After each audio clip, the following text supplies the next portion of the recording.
Very good morning to everyone. कैसे हो आप सब? बहुत बढ़िया सर, बहुत बढ़िया। बहुत अच्छी बात है जी।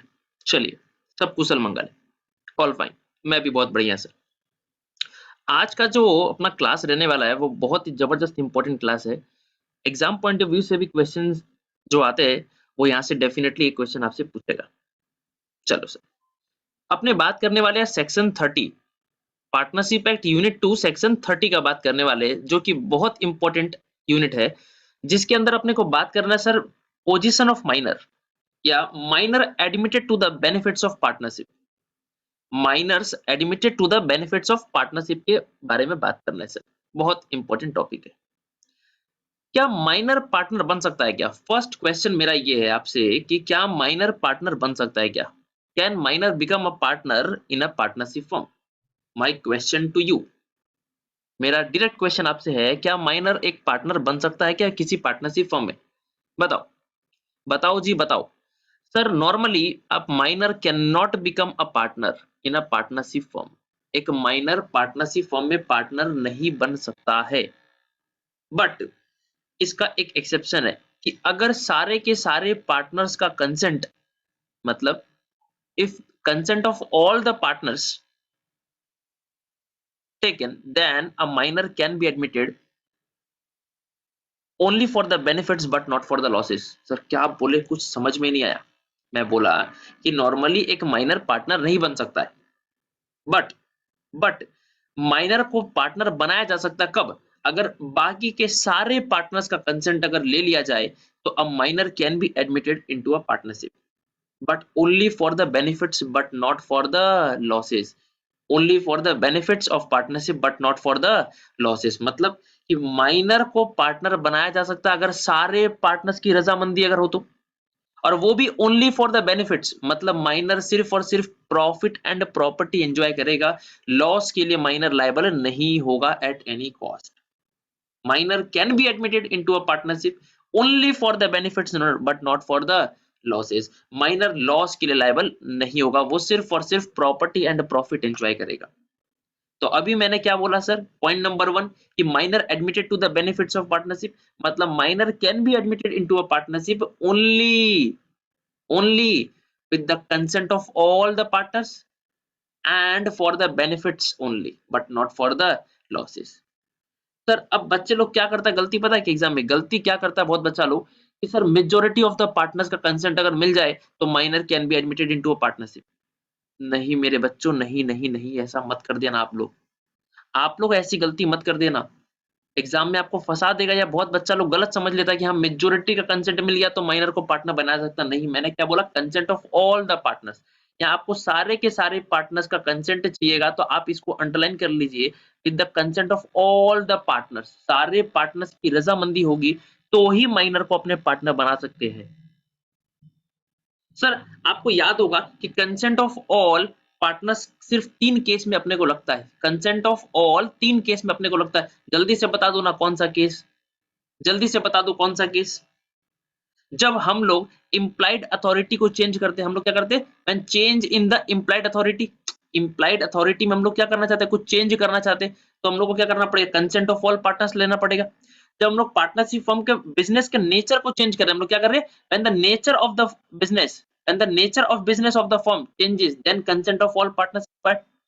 इम्प्लाइड अथॉरिटी जब हम लोग चेंज करते हैं तो हम लोग consent of all partners required. और तीसरा आज हम लोग पढ़ ही लिए अभी सर, कब? जब माइनर को हम लोग पार्टनर बनाते हैं तो हमको कंसेंट ऑफ ऑल पार्टनर्स दरकार पड़ता है। तो एक बात बहुत अच्छी तरीके से आपको क्लियर हो गया होगा कि कंसेंट ऑफ पार्टनर्स 3 केस में अपने को दरकार पड़ता है। कौन कौन सा केस? When there change in the nature of the business, change in implied authority और माइनर एडमिटेड इनटू पार्टनरशिप। तो consent of all partners required होता है। वेरी गुड, समझ गए पॉइंट नंबर 1। सर आगे बढ़ो, पॉइंट नंबर 2 क्या बोलता है? Such minor has the right to share the property and the profits of the firm as may be agreed upon and he may access to and inspect the copy any of the books of accounts या accounts of the firm। मतलब point number 2 क्या बोला sir? Minor सिर्फ और सिर्फ क्या करेगा? Profit enjoy करेगा। तो माइनर प्रॉफिट एंजॉय करेगा और प्रॉपर्टी एंजॉय करेगा। प्रॉपर्टी के लिए वो एंटाइटल्ड है एंड प्रॉफिट के लिए वो एंटाइटल्ड है। माइनर जब चाहे बुक्स ऑफ अकाउंट्स को इंस्पेक्ट कर सकता है और बुक्स ऑफ अकाउंट्स की कॉपी मंगवा सकता है। ये राइट है माइनर के पास में, राइट्स ऑफ माइनर का पॉइंट है ये कि माइनर के पास ये अधिकार है। क्या सर? माइनर प्रॉफिट एंजॉय करेगा, माइनर प्रॉफिट एंजॉय करेगा, माइनर प्रॉपर्टी एंजॉय करेगा, मतलब माइनर प्रॉफिट एंजॉय करेगा, प्रॉपर्टी एंजॉय करेगा, और माइनर के पास right to inspect and right to access copy and books of accounts है। Books of accounts, accounts of the firm का मतलब लिख लो यहाँ पे, अकाउंट्स ऑफ द फर्म का मतलब लिख लो books of accounts, books of accounts.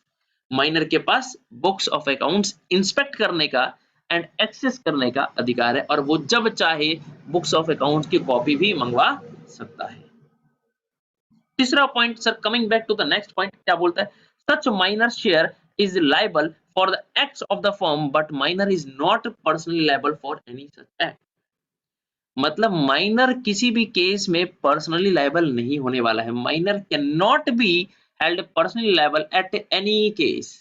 Minor कभी भी पर्सनली लायबल नहीं होगा। जितना उसका प्रॉपर्टी है, जितना उसका हिस्सा है फर्म में, बस उतना ही के लिए वो लायबल होगा। अदरवाइज माइनर से ऐसा नहीं बोला जा सकता है कि अपने घर बेचो, अपना पर्सनल असेट्स बेच के आप पैसे लेके आओ, बस कैसे भी लाओ, पैसे चाहिए, पैसे चाहिए, पैसे चाहिए। माइनर को हम लोग बाउंड नहीं कर सकते कि अपना घर बेच के, अपना प्रॉपर्टी बेच के पैसे लेके आओ। जितना तक का उसका हिस्सा है उतना ही तक का वो लायबिलिटी है। पर्सनल लायबिलिटी माइनर का केस में राइज नहीं होता, ये बात आप ध्यान में रखना। नेक्स्ट क्या बोलता है सर, आइए नंबर 4, जबरदस्त बवाल पॉइंट, बवाल लिख लीजिए, जबरदस्त बवाल पॉइंट नंबर 4, ठीक है ना? Such minor may not sue the partners for an account or payment of his share or profits of the firm, save when severing his connection with the firm, and in such case the amount of his share shall be determined by valuation made as far as possible in accordance with the rule contained in section 48। जबरदस्त bouncer point है sir, कुछ भी समझ में नहीं आया, मैं अभी समझाया ही नहीं तो आपको समझ में आएगी कैसे? ठीक है ना, ध्यान से समझना। इसमें क्या बोलता है, माइनर जो है ना, माइनर जो है वो अपने बाकी पार्टनर्स को स्यू नहीं कर सकता। Minor can not sue other partners for account और payment of his share of the property और प्रॉफिट्स। मतलब माइनर अपने बाकी पार्टनर्स के ऊपर केस फाइल नहीं कर सकता है, माइनर अपने बाकी पार्टनर्स के ऊपर केस फाइल नहीं कर सकता for the profits and property, for the profits and property, और अकाउंट्स ऑफ द फर्म के लिए भी केस फाइल नहीं कर सकता है। एक्सेप्ट अगर वो अपना फर्म के साथ रिश्ता तोड़ देता है, अगर वो फर्म के साथ अपना रिश्ता तोड़ देता है, मतलब जुदा हो जाना चाहता है फर्म के साथ, तो वो उस केस में केस फाइल कर सकता है। तो वो उस केस में केस फाइल कर सकता है जब तक उसका रिश्ता फर्म के साथ बरकरार रहेगा, जब तक उसका बंधन फर्म के साथ बना रहेगा, जब तक उसका रिलेशन कनेक्शन फर्म के साथ बना हुआ है, तब तक वो माइनर बाकी पार्टनर्स के ऊपर केस फाइल नहीं कर सकता for the profits, property and account of the firm. जैसे ही वो अपना रिश्ता नाता फर्म के साथ तोड़ देना चाहता है, सीवरिंग इज कनेक्शन मतलब सेपरेट, अलग होना चाहता है, जुदा होना चाहता है फर्म के साथ, तो उस केस में फिर वो माइनर क्या कर सकता है, स्यू कर सकता है बाकी पार्टनर्स को for the property of the firm, for the profits of the firm और account of the firm. Getting my point क्या? गेटिंग माई पॉइंट क्या? तो अब इस केस में सर, अब माइनर अलग होना चाहता है, वो स्यू करेगा तो उसको अपना हिस्सा मिलेगा। माइनर को क्या मिलेगा? उसका हिस्सा मिलेगा, उसका शेयर मिलेगा। तो अब उसका शेयर कितना मिलेगा उसको, ये कैसे वैल्यूएशन कराया जाएगा? इसका वैल्यूएशन कराया जाएगा ना, इसका वैल्यूएशन कराया जाएगा कि माइनर को उसका हिस्सा कितना मिलना चाहिए। तो डिटरमाइंड बाय ये वैल्यूएशन, और ये वैल्यूएशन सेक्शन 48 के तहत कराया जाएगा। सेक्शन 48 के तहत इसका वैल्यूएशन कराया जाएगा कि माइनर को उसको कितना हिस्सा मिलना चाहिए, माइनर का उसको कितना हिस्सा मिलना चाहिए। इज इट क्लियर और नॉट? क्या इज इट फाइन एवरीवन? ना संभाल लेंगे ना? आइए, प्रोवाइडेड दैट मतलब फर्दर अब क्या बोलना चाहता है, provided that all the partners acting together और any partner entitled to dissolve the firm upon notice to other partners may elect in such suit to dissolve the firm, and thereupon the court shall proceed with the suit as one for dissolution and for settling accounts between the partners and the amount of share of the minor shall be determined along with the shares of the partners. अब जब वो minor अपना रिश्ता firm के साथ तोड़ना चाहता है, मतलब बंधन से मुक्त होना चाहता है, अलग होना चाहता है, जुदा होना चाहता है, तो बाकी के जो पार्टनर्स है उन लोग या तो साथ में सब मिलकर, और या तो कोई एक पार्टनर क्या कर सकता है, बोलेगा कि भैया फर्म को ही डिसॉल्व कर दो, एक काम करो फर्म को ही डिसॉल्व कर दो, हम लोग वापस से एक नया फर्म बना लेंगे, और या तो नहीं बनाएंगे। तो वो नोटिस दे के क्या करेगा, बाकी पार्टनर्स को क्या करेगा, बोलेगा फर्म को डिसॉल्व कर दो भैया, फर्म को ही डिसॉल्व कर दो। चाहे तो वो पार्टनर्स क्या कर सकते हैं, सब मिलकर सारे पार्टनर्स, और या तो कोई एक पार्टनर्स क्या कर सकता है, फर्म को डिसॉल्व करवा सकता है। और उस केस में अब कोर्ट क्या करेगा, डिसोल्यूशन का प्रोसेस करेगा। कोर्ट क्या करेगा, प्रोसीड करेगा डिसोल्यूशन का प्रोसेस, और बुक्स ऑफ अकाउंट्स का क्या करेगा, सेटलमेंट करेगा। बुक्स ऑफ अकाउंट्स का सेटलमेंट करेगा, और किसको कितना शेयर मिलना चाहिए वो उसके अकॉर्डिंग उसको मिलेगा। और माइनर का जो हिस्सा है, and the amount of the share of the minor shall be determined along with the shares of partners. मतलब बाकी सारे पार्टनर्स को जैसा हिस्सा मिलेगा वैसे ही हिस्सा किसको भी मिलेगा, माइनर को मिलेगा। तो फर्म को ही डिसॉल्व कर दो भैया, और जिसका जितना हिस्सा बनता है सबको बांट दो, सबको डिस्ट्रीब्यूट कर दो।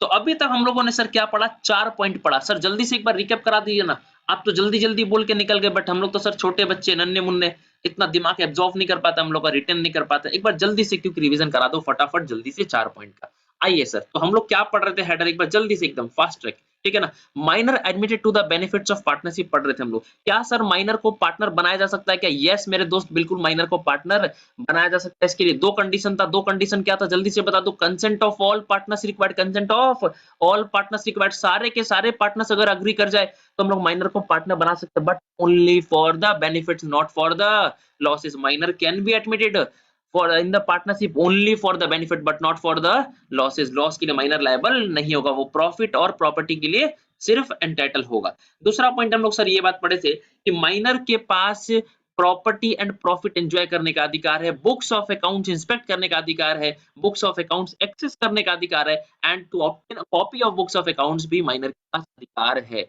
माइनर का शेयर जो माइनर का जो शेयर है वो ही सिर्फ लायबल है फर्म के लिए, माइनर पर्सनली लायबल कभी भी नहीं होता है। Minor can not be held personally liable in partnership firm. Minor कभी भी पर्सनली लायबल नहीं होता, उसका जितना हिस्सा है सिर्फ वही लायबल होगा, जितना शेयर इन अ फर्म है उतना ही लायबल होगा, पर्सनली लायबल माइनर कभी भी नहीं होगा। माइनर पार्टनर के ऊपर स्यू नहीं कर सकता है, माइनर अपने पार्टनर्स के ऊपर, बाकी पार्टनर्स के ऊपर केस फाइल नहीं कर सकता है for the payment of his share, property और अकाउंट्स ऑफ द फर्म। अगर वो अपना रिश्ता नाता फर्म के साथ तोड़ देता है, कनेक्शन तोड़ देता है, तो उस केस में वो केस फाइल कर पाएगा। जब तक वो रिश्ता नाता उसके साथ है, फर्म के साथ है, तब तक वो केस फाइल नहीं कर सकता फॉर द प्रॉपर्टी, प्रॉफिट्स और accounts of the firm. Is it clear क्या। अब अगर वो रिश्ता नाता तोड़ देता है, अपना कनेक्शन हट जाता है, तो उसको उसका हिस्सा मिलेगा। उसका हिस्सा मिलने का जो वैल्यूएशन कराया जाएगा वो वैल्यूएशन सेक्शन 48 के तहत कराया जाएगा। ये बात हम लोगों ने सर पूरा पढ़ लिया, ठीक है ना। अब बाकी पार्टनर अगर चाहे तो फर्म को क्या कर सकते हैं, डिसॉल्व करवा सकते हैं कि भैया अब इससे बढ़िया है कि फर्म को ही बंद कर दो, फर्म को ही डिसॉल्व कर दो। माइनर तो छोड़ के जा रहा है, तो बाकी पार्टनर क्या कर सकते हैं, बोलेंगे पूरा फर्म को डिसॉल्व कर दो, और या तो एक नया फर्म बना लो, और या तो नहीं बनाएंगे। तो सबको अपना अपना हिस्सा अकॉर्डिंगली मिल जाएगा, और माइनर को भी वैसे हिस्सा मिलेगा जैसे बाकी सारे पार्टनर्स को मिल रहा है। तो हम लोग ने 4 पॉइंट अभी तक पढ़ लिया। पॉइंट नंबर 5 जो है ना, जबरदस्त महाकाल पॉइंट है, महाकाल एकदम जबरदस्त बवाल पॉइंट है पॉइंट नंबर 5, और यहां से एग्जाम में क्वेश्चन ऑफ अटैक आपसे करेगा, क्वेश्चन ऑफ अटैक करेगा ही करेगा। यहां से आप लिख के चल लो कि ये क्वेश्चन एग्जाम में आता ही आता है, जबरदस्त इंपॉर्टेंट क्वेश्चन है, बता तो दो। अब इसमें क्या बोला है कि माइनर अपने यहाँ पे सपोज करें एक पार्टनरशिप फॉर्म है जिसमें टिंटू एक माइनर है। टिंटू मैंने क्या बोला, टिंटू एक छोटा बच्चा, नन्ना मुन्ना टिंटू। टिंटू क्या एक छोटा सा माइनर है, छोटा सा बाबू है, माइनर है। तो टिंटू अब 16 इयर्स का है। कितना इयर्स का मेरा टिंटू, 16 साल का हुआ है अभी। टिंटू मेरा अभी कितना है, छोटा बच्चा है, 16 साल का बच्चा है। अब टिंटू पार्टनरशिप फॉर्म में रहते रहते, पार्टनरशिप फॉर्म में रहते रहते टिंटू क्या हो गया, बड़ा हो गया। टिंटू पार्टनरशिप फॉर्म में रहते रहते ही बड़ा हो गया, मतलब टिंटू से वो टिंटा हो गया। समझ में आ रहा है क्या, टिंटू से टिंटा हो गया, बड़ा हो गया ना मेरा टिंटू। तो अब टिंटू जब मेरा बड़ा हो गया मतलब माइनर से मेजर हो गया फॉर्म में रहते रहते, तो अब मेरे को बताओ क्या टिंटू को वो अब टिंटू को जो बेनिफिट मिल रहा था एज अ माइनर का, क्या अभी भी वो बेनिफिट मिलेगा क्या मेजर होने के बाद में भी? मेरा टिंटू कितना साल का था? 16 इयर्स का। अब वो टिंटू से क्या हो गया? टिंटा हो गया। अब कितने साल का हो गया? 18 इयर्स का हो गया। तो अब वो पार्टनर रहते रहते ही 18 साल का हो गया, मतलब माइनर से मेजर हो गया। तो क्या उसको अब भी वही बेनिफिट मिलेगा क्या जो पहले मिलता था? क्या अभी टिंटा को टिंटू की तरह ही ट्रीट किया जाएगा क्या? नहीं बाबा नहीं, क्योंकि मेरा टिंटू क्या हो गया? अब टिंटा बन गया। अब मेरा नन्ना मुन्ना क्या हो गया? बड़ा हो गया। तो उसको अब वो सुख सुविधाएं नहीं मिलेंगी जो एज अ माइनर मिलता था। मेरा बात समझ में आ रहा है क्या? तो अब देखो टिंटू के पास क्या करना पड़ेगा? टिंटू के पास क्या करना पड़ेगा? टिंटू को क्या करना पड़ेगा? तो टिंटू को अब बताना पड़ेगा। जैसे ही टिंटू टिंटा बन गया मतलब माइनर मेजर बन गया, तो उसको अब ये डिसाइड करना पड़ेगा कि भैया हम पार्टनर रहना चाहते या पार्टनर नहीं रहना चाहते। मेरा बात समझ में आ रहा है क्या? अब टिंटा को क्या करना पड़ेगा? डिसाइड करना पड़ेगा। अब मेजर हो गया ना, तो अब जैसे ही वो मेजर हो गया तो उसको डिसाइड करना पड़ेगा whether he wants to continue as a partner और not want to continue as a partner, कि वो पार्टनर रहना चाहता है या पार्टनर नहीं रहना चाहता, उसको डिसाइड करना पड़ेगा। क्योंकि अब भैया अब वो मेजर हो गया, अब उसको वो सारी सुख सुविधाएं नहीं मिलेंगी जो मिल रही थी, तो उसको डिसाइड करना पड़ेगा। सर कितने दिन के अंदर डिसाइड करना पड़ेगा?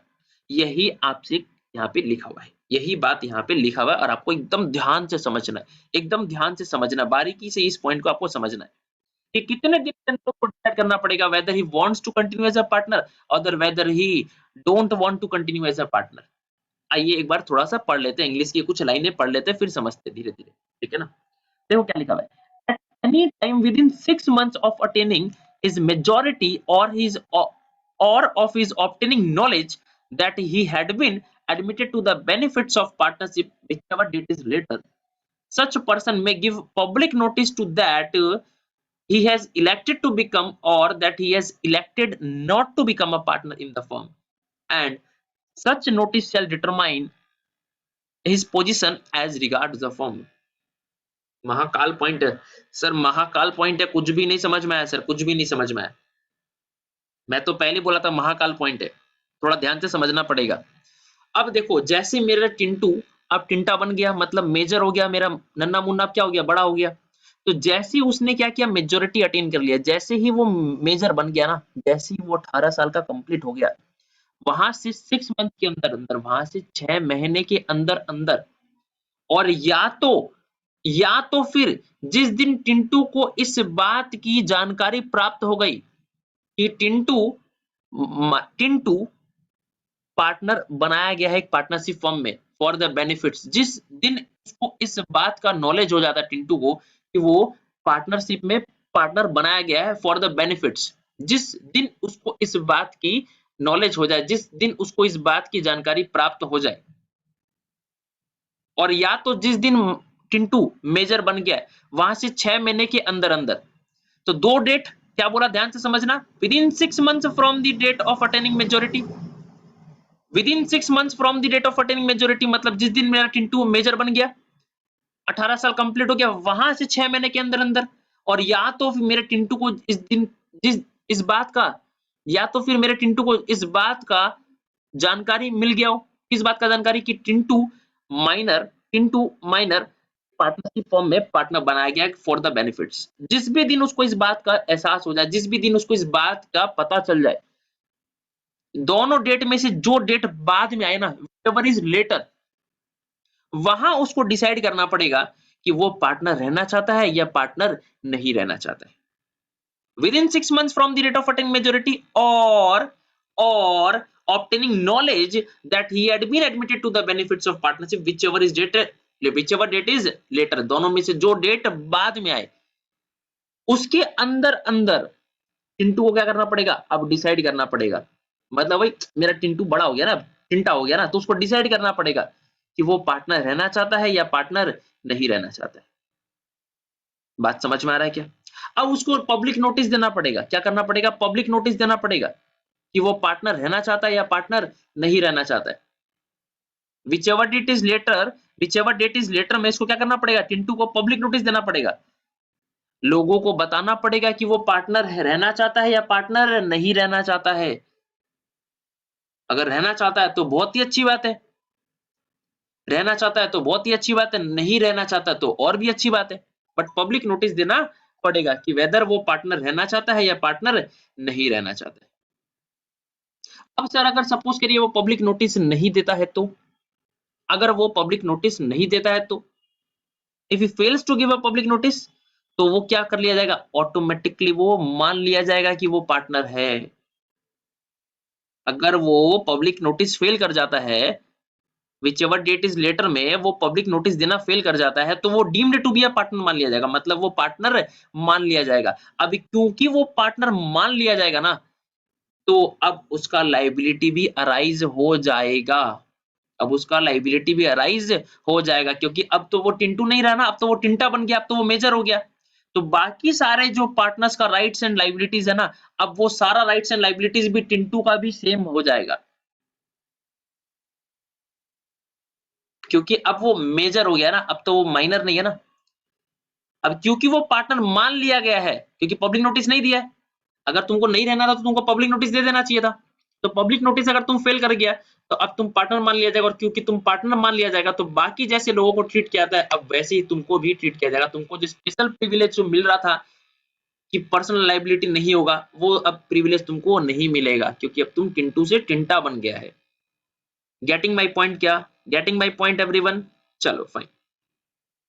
तो सर, और उसने अगर पब्लिक नोटिस दे दिया सर, पब्लिक नोटिस दे दिया तो बहुत ही अच्छी बात है ना। पब्लिक नोटिस अब दे देगा कि वो पार्टनर नहीं रहना चाहता है, पार्टनर नहीं रहना चाहता है, तो जितना हिस्सा उसको उसको मिल जाएगा। और सर पब्लिक नोटिस दे दिया कि he wants to be a partner, public notice दे दिया कि वो he wants to be a partner, तो बहुत अच्छी बात है। अब कहानी में ट्विस्ट क्या पता है? कहानी में ट्विस्ट क्या, अगर वो पार्टनर रहेगा ना, अगर वो पार्टनर रहेगा ना, तो उसका लायबिलिटी अब अराइज हो जाएगा, उसका लायबिलिटी अब अराइज हो जाएगा। वो लायबिलिटी कब से अराइज होगा पता है? Since he was admitted to the benefits of partnership. मतलब जब मेरा टिंटू 16 साल का था ना, जिस वक्त उसको पार्टनरशिप में एंटर किया गया था, वहां से उसका लायबिलिटी अराइज हो जाएगा। अरे बाप रे, क्या बोल रहे हैं सर आप,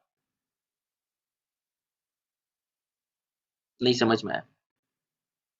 अगर मेरा टिंटू अब टिंटा बन गया, मेरा टिंटू अब टिंटा बन गया, मतलब बड़ा हो गया।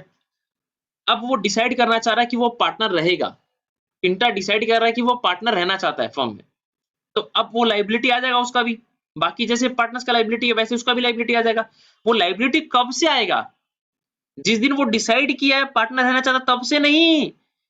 The date since he was admitted to the benefits of partnership, मतलब वो 16 साल की उम्र में, वो 16 साल की बाली उम्र में जब उसने पार्टनरशिप ज्वाइन किया था, तब से उसका लायबिलिटी अराइज होगा, मतलब बैक डेट से उसका लायबिलिटी अराइज हो जाएगा।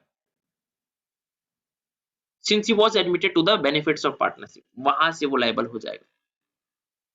यही बात मैं आपको बताना चाह रहा था। आइए एक बार इंग्लिश का हेवी लाइंस पढ़ लेते हैं, क्या लिखा हुआ है। At any time with in 6 months of his attaining majority or of his obtaining knowledge that he had been admitted to the benefits of partnership whichever it is later, 6 months from the date of attaining majority, और उसको जिस दिन knowledge हो गया था कि वो benefits of partnership में पार्टनर बनाया गया, दोनों डेट में, जो डेट बाद में आए वहां से कुछ डिसाइड करना पड़ेगा। Such a person may give public notice that he has elected to become or that he has elected not to become a partner in the firm, और उसको पब्लिक नोटिस देना पड़ेगा कि वो पार्टनर रहना चाहता है या पार्टनर नहीं रहना चाहता है। And such notice shall determine his position as regards the firm, और वो नोटिस डिसाइड करेगा कि वो अब पार्टनर है या नहीं है, और उसका फर्म के साथ क्या रिश्ता नाता है, वो नोटिस डिसाइड करेगा whether he wants to be a partner और not want to be a partner. Provided that if he fails to give such notice, he shall become a partner in the firm on the expiry of said 6 months. और अगर उसने notice देने से चूक गया, उसने notice देने से चूक गया, अगर वो नोटिस फेल कर गया देने से, तो फिर वो deemed to be a partner मान लिया जाएगा। क्योंकि deemed to be a partner मान लिया जाएगा, तो अब उसका राइट्स एंड लायबिलिटीज बाकी सारे पार्टनर की तरह हो जाएगा। Is it clear everyone? क्या इज इट क्लियर? एक बार जल्दी से थंब दे दो मेरे को, फटाफट एक बार जल्दी से बोल हाँ सर एकदम समझ में आ गया। आइए सर आगे बढ़ते हैं पॉइंट नंबर 6 की ओर। चलो, where any person has been admitted as a minor to the benefits in the firm burden of proving the fact that such person had no knowledge of such admission until a particular date after the expiry of 6 months of his attaining majority shall lie on the person asserting that fact. बाप रे बाप, क्या बोले sir, कुछ भी नहीं समझ में आया। सर ने क्या बोला, वो सर के ऊपर से गया। क्या क्या बोलते हो तुम लोग भी, कुछ भी। पर्सन्स असर्टिंग द फैक्ट के नीचे तुम लोग पहले लिख लो minor. Persons asserting that fact का मतलब यहां लिख लो पहले माइनर, यहां पहले लिख लीजिए minor. Persons asserting that fact के नीचे ब्रैकेट देके लिख लीजिए पहले माइनर, नहीं तो आपको नहीं समझ में आएगा, सिर पिट लोगे बट नहीं समझ में आएगा। अब देखो भाई, हम लोगों ने क्या बोला था ऊपर वाले पॉइंट में कि माइनर जब मेजर बन गया वहां से 6 महीने के अंदर अंदर, और या तो उसको इस बात का जब जानकारी प्राप्त हो गया, इस बात का कि वो पार्टनर बनाया गया पार्टनरशिप फर्म में फॉर द बेनिफिट्स, जिस दिन उसको इस बात का नॉलेज आ जाएगा। मेरा बात समझ में आ रहा है क्या? तो अब वो माइनर ऐसा बोलेगा कि मेरे को तो नॉलेज ही नहीं आया, मेरे को तो पता ही नहीं कि मेरे को कब पार्टनर बना दिया गया है पार्टनरशिप फर्म में। सर ऐसा कैसे हो सकता है? ऐसा हो सकता है ना, मेरे पापा, मेरे फादर मेरे को पार्टनर बना दिए जब मैं छोटा था, नन्ना मुन्ना था, मैं भी 15 साल का जब था, टिंटू की तरह, तो मुझे भी पार्टनर बना दिया है मेरे पापा ने, मुझे नहीं पता था। ऐसा हो सकता है, मेरे से बिना पूछे मेरे डैड ने मेरे को पार्टनरशिप फर्म में पार्टनर बना दिया, अब मुझे पता ही नहीं इस बात का। तो अब मेरे को नॉलेज नहीं है इस बात का कि मेरे को पार्टनर बना दिया गया था, तो मेरे को इस बात का प्रूफ देना पड़ेगा, मेरे को इस बात का प्रूफ देना पड़ेगा कि मुझे इस बात का नॉलेज नहीं था। तो यही इसमें लिखा हुआ है, आइए सर पढ़ते। Where any person had been admitted as a minor to the benefits of a partnership in a firm, the burden of proving that fact such person had no knowledge of such admission, मुझे पता ही नहीं था कि मुझे कब admit कर दिया गया, मुझे कब पार्टनर बना दिया गया, until a particular date after the expiry of 6 months, until a particular date after the expiry of 6 months, वो 6 महीने जब एक्सपायर हो जाएंगे ना, उसके बाद मुझे बताना पड़ेगा कि मुझे तो पता ही नहीं था भैया कि मुझे कब पार्टनर बना दिया गया था। तो मुझे इस बात को प्रूफ करना पड़ेगा, मुझे मतलब हम कौन, माइनर, माइनर को प्रूफ करना पड़ेगा कि उसको इस बात का नॉलेज नहीं था। अगर वो प्रूफ नहीं कर पाएगा तो on the expiry of 6 months after attaining majority वो नोटिस देना पड़ेगा। बात समझ में आ रही है क्या मेरी? तो ये था अपना पॉइंट नंबर 6। यहां तक सबको क्लियर है ना, एकदम जॉल है कि नहीं है, एकदम जॉल है कि नहीं है? आइए सर, वेरी क्लियर, वेरी जबरदस्त, एकदम क्रिस्टल क्लियर है सर। पॉइंट नंबर 7, आइए बात पढ़ लेते हैं, बहुत इजी है पॉइंट नंबर 6 और point number 7 and point number 8 एकदम जॉल है। आओ पढ़ते क्या लिखा है साथ साथ में, एकदम साथ रहेंगे sir. Where such person becomes a partner, अब वो माइनर अगर पार्टनर रहना चाहता है, दो ऑप्शन थे ना उसके पास, या तो वो पार्टनर रहना चाहता है या तो वो पार्टनर नहीं रहना चाहता है। तो पॉइंट नंबर 7 में क्या बोलता है कि वो पार्टनर अगर रहना चाहता है, तो आइए पढ़ते क्या लिखा है। His rights and liabilities as a minor continue up to the date on which he becomes a partner, but he also becomes personally liable to third parties for the acts, for the all the acts of the firm done since he was admitted to the benefits of partnership। जैसा मैंने पहले ही आपको बताया था ना कि अगर वो पार्टनर रहना चाहता है, वो पार्टनर रहना चाहता है, तो उसका जो राइट्स एंड ड्यूटीज है ना, उसका जो भी राइट्स ड्यूटीज एंड लाइबिलिटीज जो है ना, वो बाकी सारे पार्टनर्स की तरह ही हो जाएगा, क्योंकि अब टिंटू से वो क्या हो गया, टिंटा बन गया, मेजर हो गया वो। समझ में आ रहा है? और वो पार्टनर रहना चाहता है, तो अब उसका भी राइट्स, ड्यूटीज, लायबिलिटीज बाकी सारे पार्टनर्स की तरह ही हो जाएगा। और कहानी में ट्विस्ट क्या, मजे की बात क्या है, ध्यान देने वाली बात क्या है कि अब वो लायबल जो होगा ना थर्ड पार्टीज के लिए, वो कब से लायबल होगा, since he was admitted to the benefits of partnership, मतलब वो बाली उम्र की 16 साल की उम्र, वो 16 साल की बाली उम्र में जब उसको पार्टनर बनाया गया था, मतलब टिंटू जब पार्टनर बनाया गया था, तब से वो लायबल हो जाएगा, मतलब माइनॉरिटी से वो लायबल हो जाएगा, बैक डेट से वो लायबल हो जाएगा, 16 साल से वो लायबल हो जाएगा, 16 साल की उम्र से वो लायबल हो जाएगा। ठीक बात है कि नहीं? His share in the property and profits of the firm shall be shared to which he was entitled as a minor, और उसको उसका हिस्सा उसी तरीके से मिलेगा जैसे कि माइनर के तौर पे मिलता था। Where such person elects not to become a partner, वो पार्टनर नहीं रहना चाहता है, तो बहुत अच्छी बात है सर, पब्लिक नोटिस दे दो, पब्लिक नोटिस दे दो, और जिस दिन पब्लिक नोटिस दे दिया आप, तो आपको आपका जितना भी एसेट्स मतलब आपका जितना भी शेयर ऑफ प्रॉफिट है आपको मिल जाएगा। आपका राइट्स, लायबिलिटीज तब तक कंटिन्यू रहेगा जब तक कि आप माइनर हो। जब तक कि पब्लिक नोटिस आप जिस दिन दे देते हो, तब तक आपका राइट्स, लायबिलिटीज रहेगा। और जैसे ही आप पब्लिक नोटिस दे दिए और आप पार्टनर नहीं रहना चाहते हो, तो बस उसके बाद कोई भी कर्मकांड अगर होता तो you are not liable. His rights and liabilities shall continue to be those of a minor under this section up to the date of public notice. Public notice वाले दिन तक का उसका लाइबिलिटी रहेगा, उसके बाद वो लायबल नहीं रहने वाला है और कोई भी राइट एंजॉय करने वाला नहीं है। His share shall not be liable for any acts of the firm done after the date of notice. अब पब्लिक नोटिस के बाद अगर फर्म में कुछ भी कर्म कांड होते हैं तो वो माइनर, अब वो टिंटू लायबल नहीं है, या वो टिंटा मतलब मेजर अब वो लायबल नहीं है, क्योंकि उसने पब्लिक नोटिस दे दिया कि वो पार्टनर नहीं रहना चाहता है, वो पार्टनर नहीं रहना चाहता है। He shall be entitled to sue the partners for the share of the profit and property in accordance with subsection 4. अब वो क्या करेगा, अब तो बोल दिया कि भैया हम पार्टनर नहीं रहना चाहता है, तो वो क्या करेगा, अब सारे पार्टनर्स को स्यू कर सकता है, उसके पास अधिकार है कि मेरा हिस्सा दो, मेरा प्रॉफिट, मेरा प्रॉपर्टी अब मुझे दे दो, मुझे मेरा हिस्सा दे दो, मैं फर्म छोड़ के जा रहा हूं, मुझे फर्म में पार्टनर नहीं रहना है, मुझे कोई रिश्ता नाता नहीं रखना है, I don't want to continue as a partner, मुझे मेरा हिस्सा दे दो। तो ये सेक्शन 30 का हम लोग 8 पॉइंट एकदम जबरदस्त तरीका से सर पढ़ लिए हैं। Section 30 minor admitted to the benefits of partnership, जबरदस्त तरीका से हम लोग इसको सर पूरा पढ़ लिए हैं। अब इसके बाद आपको सर नीचे दिखाई दे रहा होगा rights and liabilities of minor partner. सबसे पहले हम लोग बात कर लेते हैं सर राइट्स। माइनर के पास क्या क्या राइट्स है? A minor partner has a right to agreed share of the profit of the firm. मतलब माइनर क्या करेगा, agreed share of profit enjoy करेगा। माइनर तो प्रॉफिट एंजॉय करेगा ना, only for the benefits of partnership वो partner बनाया जाता है, तो जितना भी अग्रीड शेयर मिलना था उसको, वो उसके लिए राइट एंजॉय करेगा। He can have access to inspect and copy of the books of accounts. Minor can inspect the books of accounts, can access the books of accounts or and have the copy of the accounts of the firm. मतलब books of accounts का copy भी वो obtain कर सकता है, minor के पास ये अधिकार है। अच्छा, माइनर स्यू कर सकता है क्या फॉर द पेमेंट और for the payment of profit और प्रॉपर्टी और अकाउंट्स ऑफ द फर्म? नहीं कर सकता है।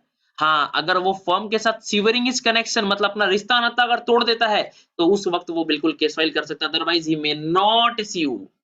आइए पढ़ लेते क्या लिखा हुआ है। He can sue the partners for accounts or payment of his share, but only when severing his connection with the firm and not otherwise, and not otherwise। जब तक रिश्ता नाता न तोड़ देगा तब तक वो स्यू नहीं कर पाएगा। जब तक रहेंगे हम साथ तब तक आप केस नहीं कर सकते हो। ठीक है ना? फिर क्या लिखा हुआ है sir, on attaining majority he may within 6 months elect to become a partner or not to become a partner. If he elects to become a partner, then he is entitled to share to which he was entitled as a minor. If he does not, then his share is not liable for any acts of the firm after the date of the public notice served to that effect. ये बात already हम लोग पढ़ चुके हैं। तब जैसे ही उसने मेजोरिटी कर लिया 6 महीने के अंदर अंदर उसको बताना पड़ेगा कि वो पार्टनर रहना चाहता है या पार्टनर नहीं रहना चाहता है। ठीक बात है कि नहीं? और अगर वो पार्टनर रहना चाहता है तो उसको उसका हिस्सा मिलेगा, उसी तरीके से मिलेगा जैसे कि माइनर के तौर पे मिल रहा था। और अगर नहीं रहना चाहता है तो कोई भी कर्म कांड अगर होता है after the date of public notice तो वो लायबल नहीं है उसके लिए। तो ये राइट्स ऑफ माइनर हम लोगों ने बात कर ली। अब हम लोग बात करेंगे सर लायबिलिटी का। लायबिलिटी का जब हम लोग बात करेंगे ना, तो बिफोर अटेनिंग मेजोरिटी और आफ्टर अटेनिंग मेजोरिटी दो लायबिलिटी अराइज होता है माइनर का। ठीक बात है कि नहीं? बिफोर अटेनिंग मेजोरिटी में देखो भैया, माइनर का जितना तक का हिस्सा है ना, जितना तक का हिस्सा है ना फॉर्म में, पर पर्सनल लायबिलिटी नहीं है। पर्सनल लायबिलिटी माइनर का राइज नहीं हो सकता है एट एनी कॉस्ट।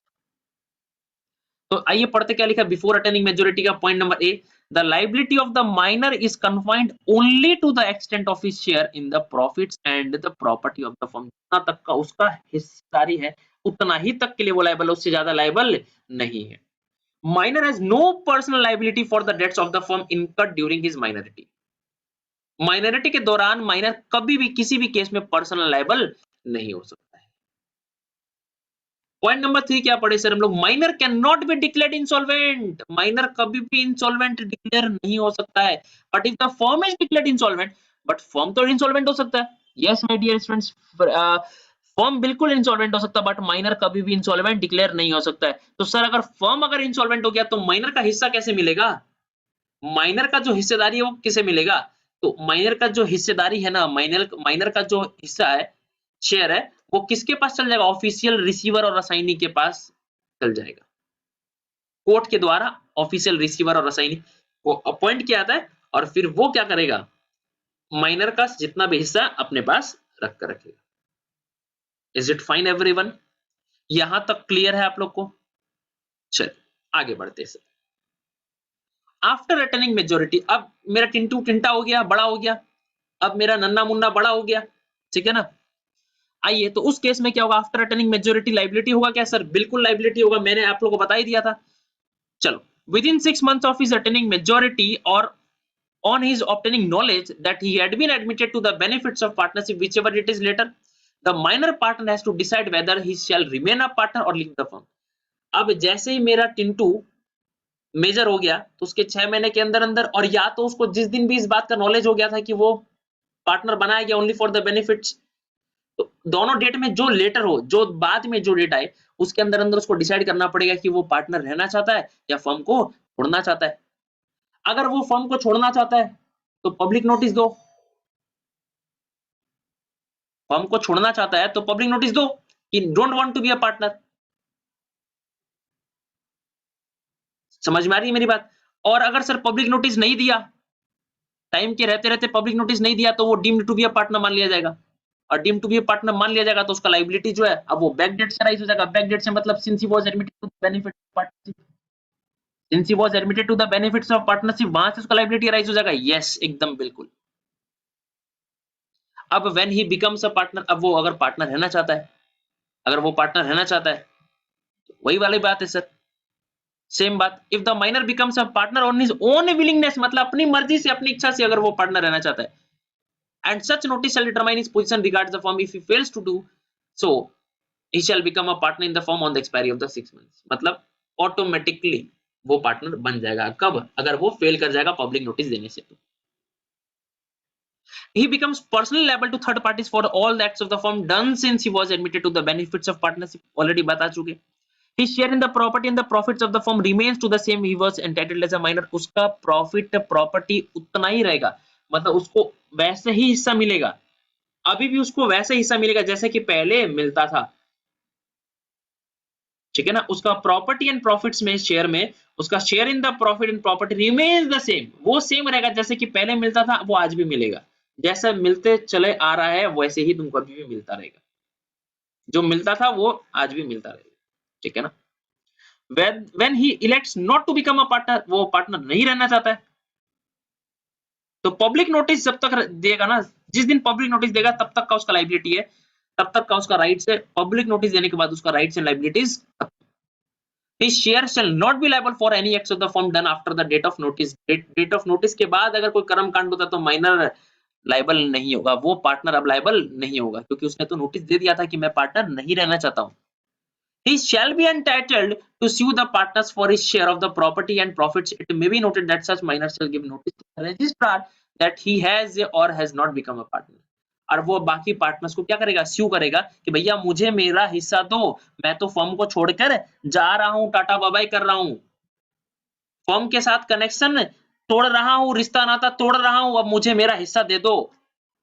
और अब वो माइनर को क्या करना पड़ेगा, रजिस्ट्रार ऑफ फर्म को नोटिस भी देना पड़ेगा कि भैया हम पार्टनर रहना चाहते हैं या पार्टनर नहीं रहना चाहते।